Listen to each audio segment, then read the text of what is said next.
Neighborhood. How many people in neighborhoods across Portland feel the same?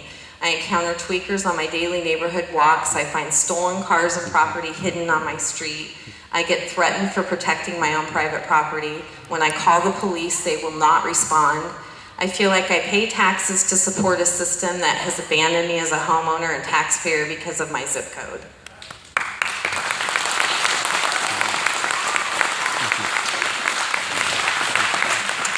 A veteran sent this in. He said, I'm every bit as suspicious and defensive as when I was deployed. It's very frustrating and stressful.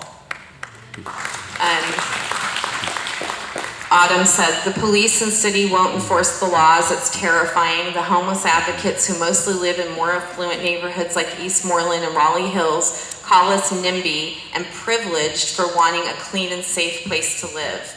It feels like victim shaming. It's like Lents is the city's dumping ground. It's very classist. So this is my quote, because when I try to explain to people what we're going through, it's really hard for people to relate. I work in Vancouver, Washington. They're like, what? What are you talking about? And I said, that happens? And yes, it does happen. And I said, I think we all share a collective form of post-traumatic stress disorder living here, which people from other areas cannot imagine or relate. Yes. I wanted to read this and give you a little context behind it. A woman contacted me. She didn't want us to be identified, and she said that she had been attacked by a homeless patron when she was a bartender many years ago, and she has to get to work using the 92nd and Flaybell Max station. And she said it's been very difficult for her because she's been physically menaced and verbally attacked almost on a daily basis by a few of the men there. And she said, I was physically attacked by a homeless patron. For a year I was afraid to walk on the left-hand side of the street and afraid he would find my home. 15 years have passed. This last year, that familiar fear has returned. It's heavy in my throat. I feel threatened and dismissed. I've been made to feel ashamed for standing up. Where's your compassion? Feels like. He didn't hurt you very much. Get over it. They're good people like you and me. You should host them. Feels like he was just going through a rough time. He's different now. You say NIMBY. It feels like it's your fault. You brought on the attack. You're selfish. Thank you for all who shared quotes. We're almost ready for the break, so I guess we're making good on time. Oh no, the film. Sorry, I did that last night too. Where's my director? So we're going to show a film now, and this film was Lents interviews. We did some outreach in the community, and we tried. I asked people if they were willing to talk to me, and we're going to have to get the lights and start over. So I just want to thank the people that agreed to share their story. Some people are here tonight. I'm really happy to see them, and thank you for inviting us into your homes and sharing with us. Last year, they had one of the largest camps in front of their home, actually. And the person that was the leader of this camp is a noted white supremacist who was convicted of terrorism against a Jewish synagogue in 1994. He set up a camp in front of their home after squatting in a house next door for some time, and it grew to be very, very large. We saw an awful lot of people. String cars driving up. Right. Staying for a while, leaving. Right. Lots of visitors. Yeah. We thought, we didn't know too much about this, but if the police were called, they would come, they would talk to them, but nothing ever happened. Right. They always drove off. It was just, there was a constant presence. Yes. It was just, and a feeling of some intimidation. Mm-hmm. I'm sure. One night I was out dropping off some recycling, and he walked up with a knife. What? And he said, I make these, I grind these. Right. And he showed it to me. And it was dark, and I thought to myself, this is truly creepy. He actually ran a cable through our backyard. Okay. Well, we couldn't walk down the sidewalk. Right. Yeah, Yes. of the farmhouse. Yes. The old farmhouse restaurant. You'd have to cross the street to get to the bus stop. We'd have to cross and then come back over to our house. Oh, I yes. just want to say, the filth, the stench, it was horrible. It was. It was. And so I take the Max and I sometimes take the bus to downtown to work, and I see people openly shooting up school kids getting yelled at by people as they walk by the camp, by the residents of the camp as they walk by the camp. People openly defecating, but there are needles everywhere. I no longer actually walk to take the Max anymore since that camp is blown up. Now I drive and park and ride, and I used to walk. It's very close. And imagine if you're, a little kid and you're walking by this alone and having to dodge needles and bottles of urine and, like you said, the defecation and, just the general intimidation, I think. It's intimidating walking by that. It's very intimidating, and the residents of that camp are very vocal. They do not want people near that camp. Okay. Hi there. We're here with two neighbors in the Lents neighborhood, and we are in front of Lent Elementary School, which is right here, and we are on Southeast 97th Avenue, and right across from Lent School is this home. It is known as a zombie house. It's been boarded up for a number of years, and people often break in and stay in there and use drugs. So if you look at the school windows, the view for the kids is the zombie house. And she has to walk by this house, and it's kind of like disheartening to them to have to deal with showing this is our neighborhood, and we're proud of where we live. Probably scary too. Yeah, And absolutely. I had talked with a parent who said the kids have to look at the school, so the teacher shuts the curtains, and so they don't have to look at it, which really says a lot. So It does say a lot. now they also have the unfortunate luck, I guess you would say, of living across the street from a very active drug house. And do you guys want to tell me a little bit about that? Well, it started being very active in October of 2016.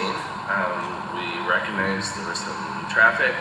By November, we started actively contacting the landlord, turning vehicles into drug advice. So far, we've turned in over 40 different vehicles. Some of the vehicles turn up, according to police, with stolen plates. Some vehicles have no plates.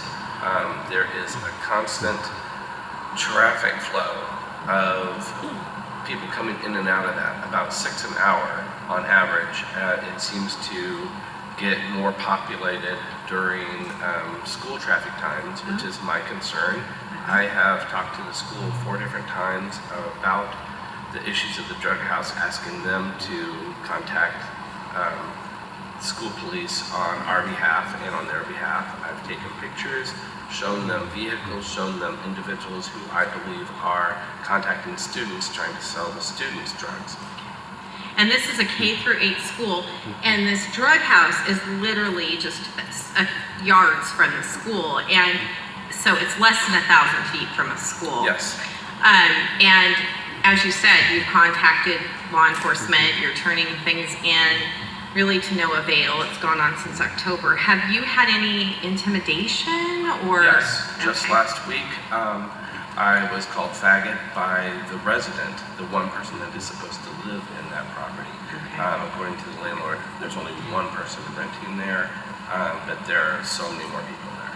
Right. But there's other times he has come up, not onto the property, but near our property line, trying to threaten me and intimidate me, because he knows I'm calling the police. I'm acting out against his behavior and his activity. The other thing I wanted to point out is that when you leave school, you can see that this street, 97th, which connects to Harold Street, a very busy thoroughfare, has no sidewalk. So you were saying kids are often walking in the streets. Yes. And it's pretty dangerous because it crests the hill and that sort of thing. And I know you've done some work on trying to get a sidewalk for the kids, like a safer route to school, and been told that there's no funds available for that sort of thing. Okay, I'm here with some neighbors. They are in the southeast 97th and Woodstock area. They live very close to 205. And how long have you lived here? We've been here around 7 years. 7 years. And you were saying to me earlier that it was not so bad with camps and people camping near your home until more recently, right? Yeah, not before. Okay, not before. So in the last year you saw from Johnson Creek and under the freeway you'd have a little bit of problem, but not too much. But in the last year you had people camped out on the side of your house? Yes. One side. And then right now you have a very large camp. In back to my house, there's already some people living there. Yes, some people are living in back of his house. Yes. That property actually belongs to ODOT, and so it makes reporting very, very difficult, and it takes a very long time for them to come and help you. Now, what kinds of problems do you have with this camp? ¿Qué problema de ¿En español? Sí.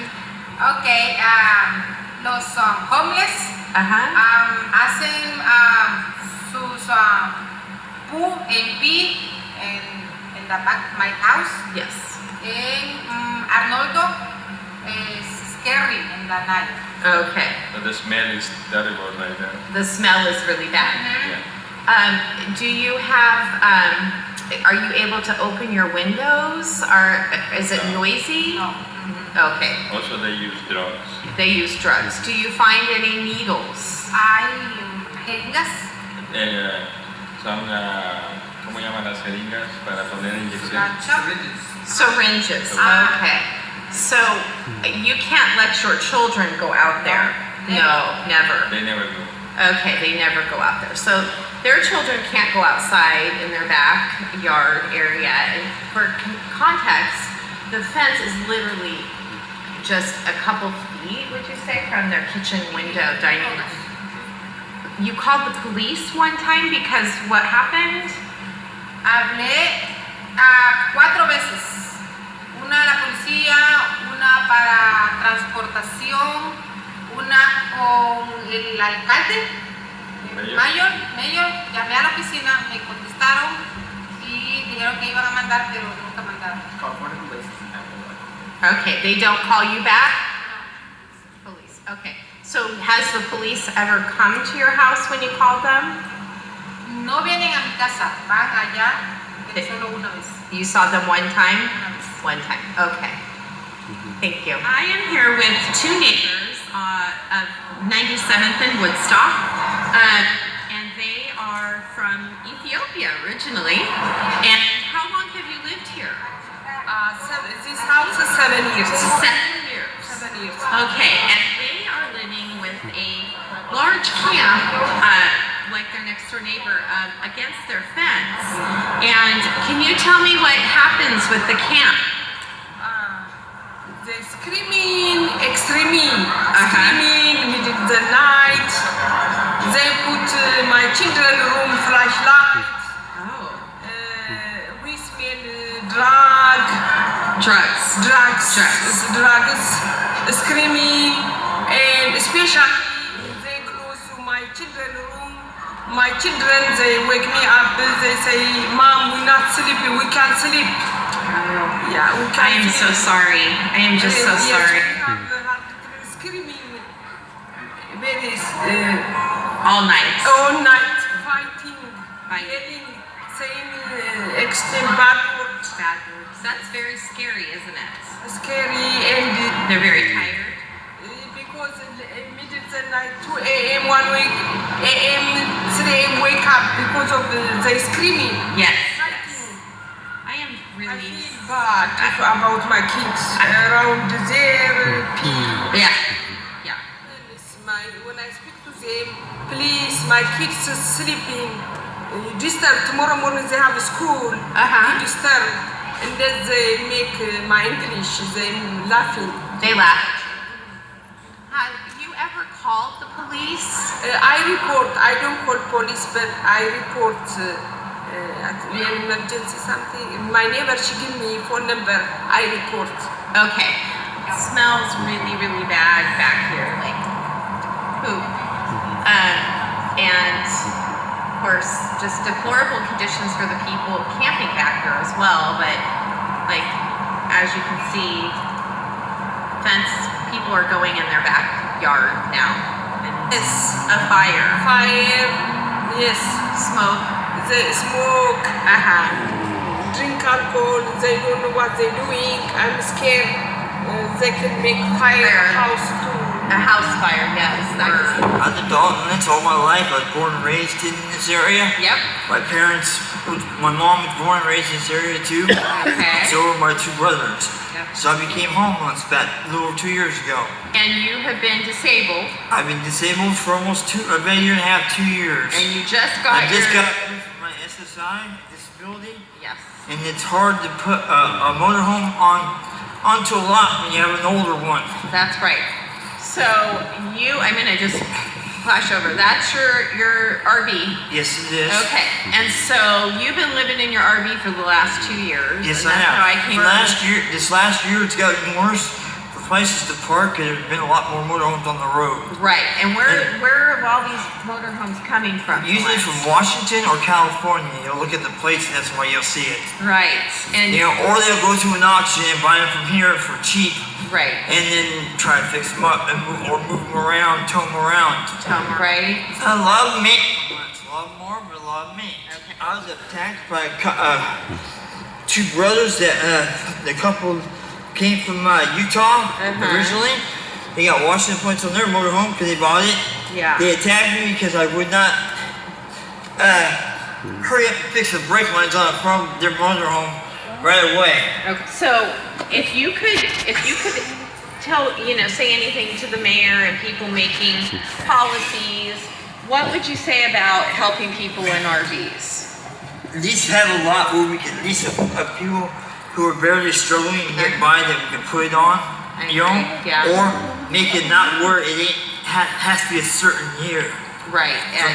Because most of them are with it, they require 10 years from the prior year this is. Right. Well, if you have an older one, you're kind of SOL. Ok, yo estaba sugiriendo que si a mí me prestaban ese pedazo de atrás. So my wife is saying that she wanna ask for permit to make a fence in that area. So maybe if we got permit to do that, they're gonna come to be there. Y yo puedo sembrar allí tomates, un jardín. Puedo sembrar un jardín. So That is a fantastic idea. I'm going to go back there and show everyone what's back there. It would be such a fabulous place for a community garden, a basketball court for kids, because it's so safe, no traffic. And I hope that something can be done so you feel safe. And people shouldn't live in those conditions either. That's not good for them. And no one should have to feel unsafe in their house and have to live like this. No one. How do you feel living with this thing in your backyard? Bad. Yeah. Do you wish you could move? Or do you like it here? You like it here. This is your home, right? You just wish that this wasn't in your yard. Yes, and that you could sleep better and be safer. Okay. Especially next morning they go to school, they have to have enough sleep. My kids. I am so grateful that we can now walk down the sidewalk and the neighborhood's been cleaned up. I still see these cabins all over the neighborhood, but it's not here in our street. I'm profoundly grateful for what you and your neighborhood advisory group did. Thank you so much for coming out here and just making sure that the police encampment really got moved. You're welcome, and I appreciate that. And we want it to be that way for all people. We want everyone to be able to, have a safe neighborhood. And I appreciate that. Thank you.